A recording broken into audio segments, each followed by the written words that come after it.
We took a totaled, smashed TJ Wrangler and turned it into this.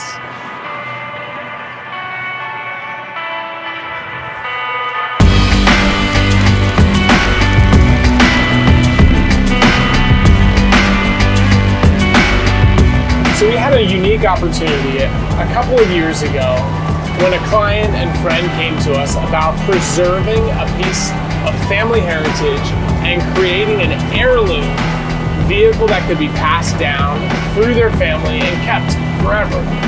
We were honored to be approached by this project, but when we saw the original CJ, we knew that we had our work cut out for us. See, the original CJ was purchased by the owner's father in 1986, which was the last year for the CJ-7. And time did not do well for that Jeep. Unfortunately, like many other Jeeps, this thing was completely rusted away. There was not much left, and he originally came to us about restoring it. Through a lot of conversations, we actually decided to take the project in a different direction. Instead of restoring the Jeep, let's recreate the Jeep. And let's recreate it with all of the best parts from the last 3-generation Wranglers.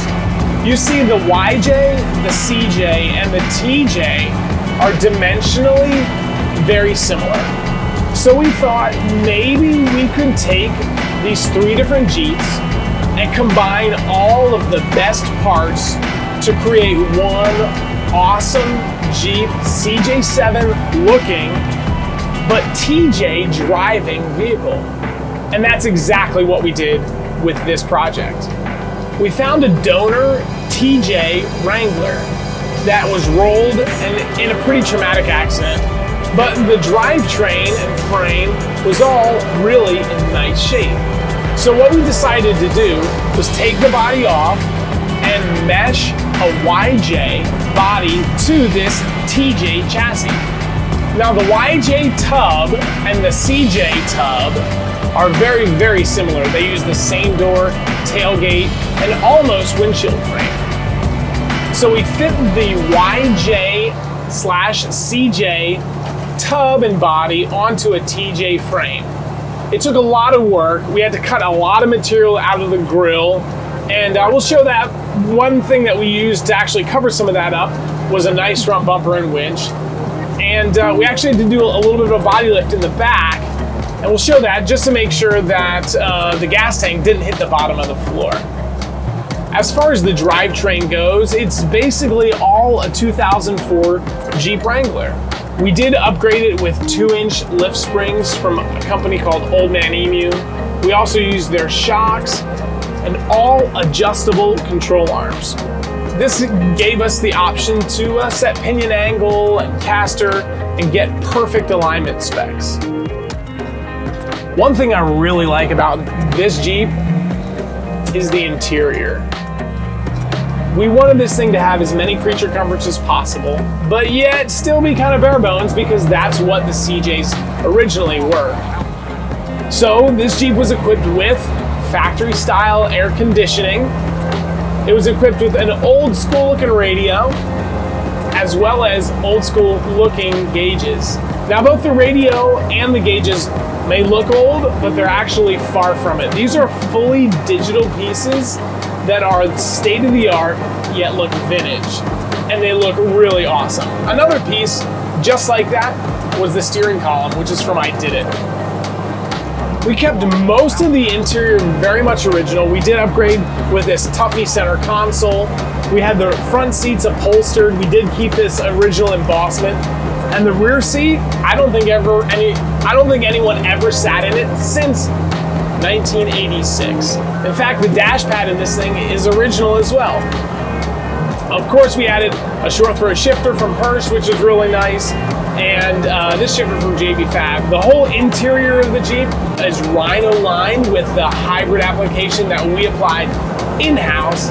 That does a great job keeping the sound as minimal as possible, as well as keeping the floor from any corrosion. Not that this thing's gonna see a whole lot of abuse or winter use, but you never know.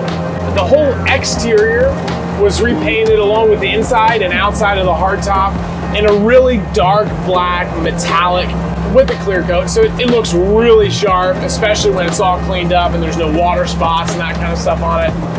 But this thing looks really good. The tires that we use are the BF Goodrich All-Terrains in a 245/75 16-inch.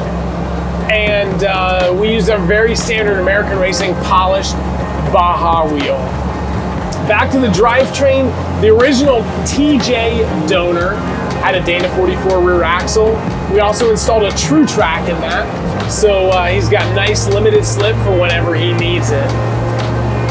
This Jeep has the factory NV3550 transmission and NP231 transfer case. Like I said, that would have come in any or most 2004 Jeep Wranglers. One thing that I like about the interior is that we decided to keep many of the gauges, many of the decals, and just pieces of personalization on the dash. In fact, we didn't even repaint the dash. The dash is 100% original from the original owner, which I think is pretty cool. We also saved all the glass, like the wing windows and the rear window, because it had a bunch of stickers and personalization on it as well. So it was a really awesome project. We were totally pumped to be involved with it. And from what I know, I don't think anything like this has been put together. We had a blast making it happen. And the whole project took us, I don't know, about 6 or 8 months, I think, to complete. Maybe a little bit longer than that, maybe 8 months to a year. But overall, the Jeep's been great. It's been together now for about 2 years, but we didn't have a whole lot of time before to get it videoed and just talked about. So it was an awesome project. We were happy to be involved with it, honored, in fact, that we were chosen to make this thing exactly what this family wanted. Well, I've had a blast telling you the story on this CJ7 project. Remember, if you have any questions, be sure to ask them in the comments section below. For the latest stuff, don't forget to subscribe and hit the bell for the notifications.